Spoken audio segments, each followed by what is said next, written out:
Andrew, I wanted to ask you a question because Kirsten was talking about collaboration. What are ways for small businesses and MSPs to collaborate together to help them approach the issue? Well, one thing, first of all, Kristen, amazing points. And I want to circle back to just a few that I'll touch on your question, Phil. First off, let the change that happened, we can't go backwards, be a catalyst. And what I mean by that is leadership and culture are critical. There's a book, and you don't have to read it, but it's called The Rockefeller Principles. And one piece of that book is have a morning huddle. Most small businesses don't have a daily huddle. It can be 10 minutes. And now that your workforce is remote, implement a 10-minute daily huddle. What's working, what's not working, and it's a really quick thing. But my point is that's where you can start to slide in messages around, hey, look, you guys are critical to protect us. And bring up cybersecurity, bring it up every single day. In terms of that, people, it's got to start to be something we talk about. And the other thing that, Kristen, you mentioned that I think is really important is, hey, we have this new line item. It's almost like portfolio management. If you think of your investments, you have to be dynamic. And, the mindset of small business, I think for years is my IT guy has it. They do it all. The threat landscape's changed. And there's a bunch of security things out there now that people have to do. And I implore people to rethink about their portfolio management or their investment management. It's really critical. The last few things I would say, Phil, is in talking with your MSP and working together, I'm going to stress a few. Email. And what I mean by that is, number one, simple thing you can do in Office 365, because that's what most people use.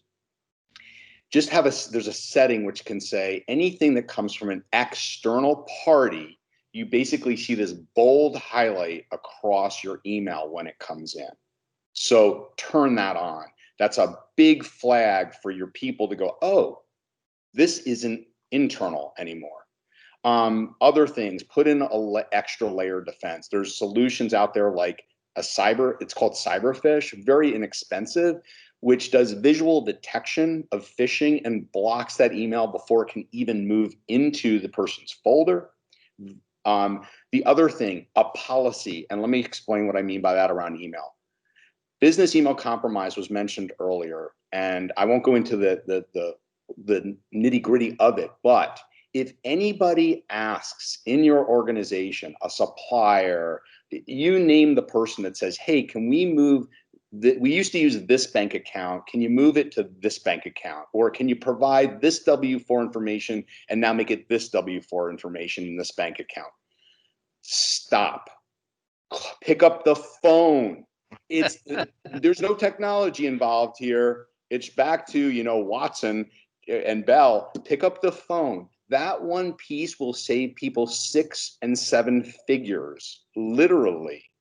And then the other thing is backup. And what I mean by that is we see firsthand, unfortunately, I've got a lot of the best incident response firms that are in our community.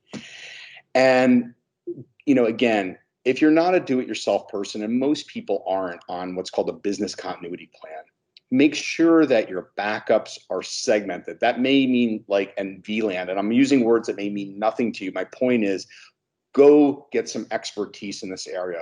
Make sure that your backups, and we just sit there and smack ourselves in the head over and over when a business is compromised and we find out the backups are on the same network as the network that was compromised, and that's just and lastly, if I could say, you could be the best of the best of the best. The biggest and the best get compromised.